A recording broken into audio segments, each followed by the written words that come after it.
Bonjour à tous et bienvenue dans un nouvel épisode de Le Mystère Miaou. Aujourd'hui, il s'agit d'un épisode hors série dans lequel je reçois un invité, un professionnel du monde du pet sitting. Cet invité va nous éclairer pour mieux comprendre les métiers en rapport avec les animaux de compagnie ou encore leur écosystème. J'ai donc le plaisir de vous offrir une conversation avec Rémi Forest, qui est le président fondateur de l'association France Pet Sitters. Bonjour Rémi et bienvenue. Bonjour Cyril, merci de m'accueillir sur le podcast. Alors pour commencer, Rémi, pourrais-tu nous dire ce qu'est l'association France Pet Sitters? Alors France Pet Sitter, c'est une association qui a été créée il y a à peu près 2 ans avec deux objectifs. D'une part, accompagner les pet sitters dans la structuration de leur activité, donc à travers la mise à disposition de groupes de discussion, d'outils, de différentes ressources pour pouvoir les aider dans leur métier. Et d'autre part, pour sensibiliser le grand public à la réalité du pet sitting et notamment à l'importance de faire appel à des professionnels. Quand cette association a-t-elle été créée? Quelle est un peu sa genèse?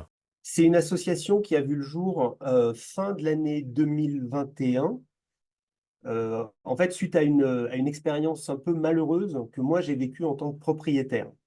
Euh, En fait, j'étais récent propriétaire de Ratcher, qui est un British Short Hair qu'on a adopté au moment du confinement, et on cherchait un mode de garde pour les vacances. Donc, on s'est d'abord tourné vers le vétérinaire, qui nous a indiqué quelques personnes de bonne volonté, mais qui n'étaient pas disponibles.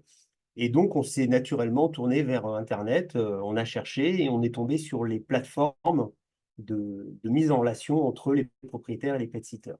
Et c'est là où on a eu une expérience qui était un peu préoccupante, parce que non seulement les personnes qui nous étaient proposées en fait ne présentaient aucune garantie quant à l'environnement dans lequel ils allaient héberger Ratcher, mais en plus, j'ai réalisé en allant au bout du tunnel de vente de ces plateformes que quasiment 70% des montants qui étaient demandés étaient pour la plateforme et pas du tout pour le pet sitter. Et j'ai trouvé ça vraiment choquant et je me suis dit qu'il y avait vraiment quelque chose à corriger.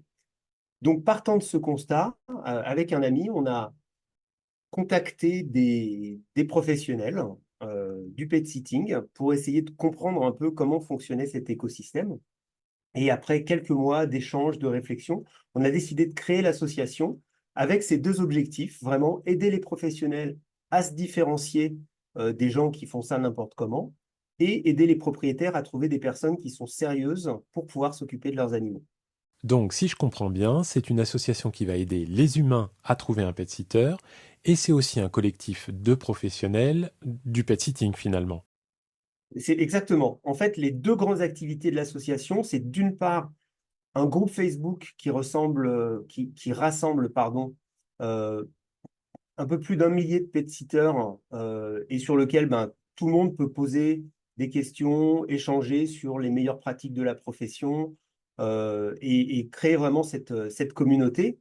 Et d'autre part, on a le site internet qui a un moteur de recherche qui permet aux propriétaires de pouvoir trouver des pet sitters certifiés, c'est-à-dire avec le label France Pet Sitter, qui sont proches de chez eux. Tu viens d'évoquer le label de votre association, alors est-ce que tu peux nous dire en quoi il consiste et finalement pourquoi il est important?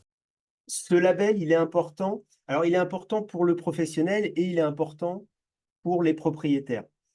C'est le label, en fait, c'est une façon qui est simple pour pouvoir identifier un professionnel qui répond aux meilleures pratiques de la profession.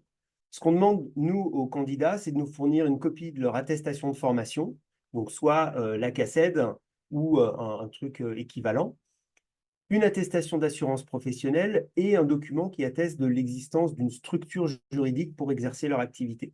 Et donc, ça permet qu'on a affaire à des gens qui sont sérieux, qui sont professionnels, qui sont formés et qui sont couverts conformément non seulement à la réglementation, mais également conformément aux meilleures pratiques de la profession. Donc, ça va être utile pour les propriétaires pour s'assurer que la personne à laquelle ils ont affaire va être sérieuse, et c'est important pour le propriétaire aussi parce que ça leur permet de se différencier face à des personnes qui feraient ça de façon, enfin des particuliers qui diraient, moi, ça va, je peux m'occuper de garder votre animal. Est-ce que tu peux nous dire aujourd'hui combien il y a de professionnels qui composent ce réseau de l'association France Pet Sitters? On a aujourd'hui un peu plus d'un millier de pet-sitters qui participent à l'aventure partout à travers la France. J'ai remarqué en me baladant sur le site de l'association qu'il y a une vraie richesse de professionnels dans votre réseau, Rémi, car on a des comportementalistes, des ambulanciers animaliers, des masseurs animaliers, des naturopathes, des toiletteurs, c'est bien ça? Effectivement, en fait, on est concentré aujourd'hui sur le métier de pet-sitter, mais c'est souvent une activité qui est associée à d'autres services, que ce soit sur des aspects transport, des aspects bien-être ou des aspects éducation, par exemple. Et donc, on essaye de référencer toutes ces spécialités dans le moteur de recherche, ce qui permet à des propriétaires de trouver exactement le professionnel dont ils ont besoin à côté de chez eux. Cet été, vous avez lancé une grande campagne de communication digitale qui appelait les personnes qui la voyaient à, je cite, rester vigilants en choisissant un pet-sitter professionnel. Alors pourquoi cette communication? Pourquoi ce parti pris? Alors, la réalité, c'est que la garde d'animaux exercée par des particuliers, c'est souvent présenté comme un bon moyen d'arrondir ses fins de mois. Mais le problème, c'est que ça se fait au détriment des propriétaires et des animaux. Et surtout des propriétaires qui pensent faire une bonne affaire et au final se retrouvent parfois dans des situations qui sont extrêmement pénibles. Bon, nous, on reçoit régulièrement des témoignages de propriétaires qui se sont rendus compte que le pet-sitter à qui ils avaient fait appel s'occupait absolument pas de leur animal comme ce qu'ils pensaient. Ils jouaient pas avec, ils venaient juste, ils mettaient des croquettes et puis ils repartaient. Ou alors des propriétaires dont l'animal s'est blessé ou bien a causé des dégâts à cause d'un pet-sitter qui se comportait pas bien. Et au final, ça se retourne contre les propriétaires. Donc, ce qu'on cherche à faire, c'est vraiment à sensibiliser les propriétaires sur l'importance de faire appel à des professionnels pour pouvoir justement éviter tous ces risques. Effectivement, on ne le dira jamais assez, faites vraiment appel à des professionnels. Alors quels sont vos projets ou vos ambitions pour les mois ou pour les prochaines années à venir, Rémi? Alors, on va continuer à se développer. On va continuer à développer la visibilité de l'association. On va continuer à développer l'ensemble des services qu'on propose à nos adhérents. On va notamment être présent sur le salon Exposo qui a lieu début mars, porte de Versailles, je crois. Et puis, voilà, on est à l'écoute de nos adhérents aussi pour pouvoir les accompagner le mieux possible. Donc, que l'on soit un humain en recherche d'un pet-sitter ou un professionnel des métiers du pet-sitting, comment on fait pour vous rejoindre?